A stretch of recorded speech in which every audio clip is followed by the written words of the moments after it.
పరిశుద్ధ నామమునకు మహిమ చెల్లునుగాక. మరొక వాగ్దానంతో మీ ముందుకు రావడానికి ప్రభు చూపిన కృపను బట్టి ప్రభుని నేను ఘనపరుస్తున్నాను. ఈవేళ ప్రభు మనకి ఇస్తున్న వాగ్దానం కీర్తన గ్రంథం 27వ కీర్తన 5వ వాక్యాన్ని ప్రభు మనకు వాగ్దానం ఇస్తున్నారు. ఆపత్కాలమున ఆయన తన పర్ణశాలలో నన్ను దాచును, తన గుడారపు మాటున నన్ను దాచును, ఆశ్రయ దుర్గమ్మ మీద ఆయన నన్ను ఎక్కించును. హల్లెలూయా. ఆపత్కాలంలో ఆయన తన పర్ణశాలలో నన్ను దాచును. నిజమే. మీకు విషయం తెలుసా? ఏ ఆధారం లేనప్పుడు దేవుడు మనకు ఆధారంగా మారిపోతాడు. దేవునికి స్తోత్రం. నిజమే కదా.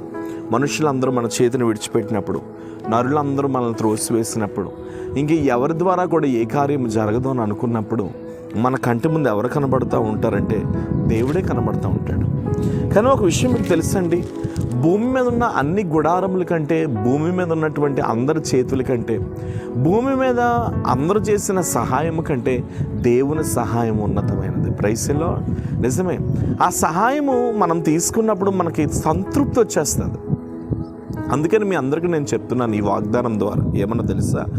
దేవుడు తన పర్ణశాలలో నిన్ను దాయబోతున్నాడు, తన గుడారపు మాటును కూడా నిన్ను దాయబోతున్నాడు, ఆశ్రయ దుర్గం మీద నిన్ను ఎక్కించబోతున్నాడు.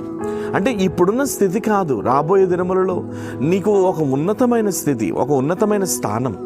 ఈరోజు నువ్వు ఈ బ్రతుకును చూసి, ఈరోజు ఏమీ లేని ఈ స్థితిని చూసి, ఈరోజు పడిపోయిన ఈ స్థితి చూసి, ఈరోజు చెడిపోయిన ఈ బ్రతుకును చూసి, నా బ్రతికింత వేస్ట్ అండి, నా జీవితం ఇంక వేస్ట్ అండి, నన్ను ఎవరు ఆదరించరండి, నన్ను ఎవరు ప్రేమించరండి, నన్ను ఎవరు చూడరండి అని ఒకవేళ నువ్వు అనుకోవచ్చు. కానీ మనుషులందరూ నీ చేతిని విడిచిపెట్టిన నిన్ను కాయుటకు, నిన్ను దాయుటకు ఎప్పుడు దేవుడు సిద్ధంగా ఉంటాడు అనే విషయాన్ని మాత్రం నువ్వు ఎప్పుడు మర్చిపోవద్దని ప్రభు పేరట నీకు మనవి చేస్తున్నా. అందుకని మనుషుల తట్టు చూచి ఆశ్రయ దుర్గమైన దేవుడిని మర్చిపోకు. నీ దేవుడు ఎటువంటి వాడో తెలుసా? ఆశ్రయముగా మారిపోతాండి. కష్టములో, కన్నీటిలో, బాధలో, దుఃఖములో, ఇరుకులో, వేదనలో, శ్రమలలో, ఇబ్బందుల కొలిమిలో, నడవలేని పరిస్థితుల్లో, అనారోగ్యాల్లో, అప్పులు ఊబిలో, బంధకాలలో, శోధనలలో, ఇంకా ఏం చెప్పాలంటే ఇంకా ఎన్ని విషయాల్లో, నువ్వు ఎన్ని విషయాల్లో అనుకున్నావో అన్ని విషయాల్లో కూడా ఆయన నీకు ఆశ్రయంగా మారుతాడు. కాబట్టి నువ్వు అధైర్యపడద్దు, నువ్వు దుఃఖపడద్దు, మనుషులతో చూసి నువ్వు మోసపోవద్దు. దేవుడు నీకు ఆధారంగా ఉన్నాడని ఆయన మీదే భారమే, దేవుడు నీకు ఆశ్రయంగా ఉన్నాడని ఆయన మీద భారమే. భారమంతా ఆయన మీద వేసే, బరువంతా ఆయన మీద వేసే. ఆయన చూసుకుంటాడనే ధైర్యంతో ముందుకు సాగిపో, ఆయన చూసుకుంటాడనే ధైర్యంతో ముందుకు వెళ్ళు. అలా నువ్వు వెళ్ళిన నాడు నీ జీవితంలో నీ ఘనతే ఉంటుంది, కానీ నీ జీవితంలో మాత్రం నీకు ఓటమి ఉండదు. ఈవేళ ప్రభు నీతో మాట్లాడుతున్న మాట ఏమిటంటే ధైర్యం తెచ్చుకోమంటున్నాడు. ఎలాంటి పరిస్థితుల్లో అన్నా నేను నీకు తోడై ఉన్నాను అంటున్నాడు. నిబ్బరం కలిగి ఉండమంటున్నాడు. జీవము కలిగిన దేవుడు నువ్వు కలిగి ఉన్నావు కాబట్టి తప్పనిసరిగా ఆయన కార్యాలు నీ జీవితంలో జరగబోతున్నాయి. ప్రభువా, ఎంతమంది అయితే ఈ వాగ్దానం చూస్తూ దేవుడు తన గుడారపు చాటు నన్ను దాస్తే చాలు, ఆపత్కాలంలో నాకు ఆశ్రయంగా ఉంటే చాలని ఎంతమంది అయితే వేదన పడుతున్నారో వారందరి జీవితంలో నీ కలవరము తొలగిపోవునుగాక. ఇది మొదలు వారి జీవితంలో నీ అభివృద్ధి కలుగునుగాక.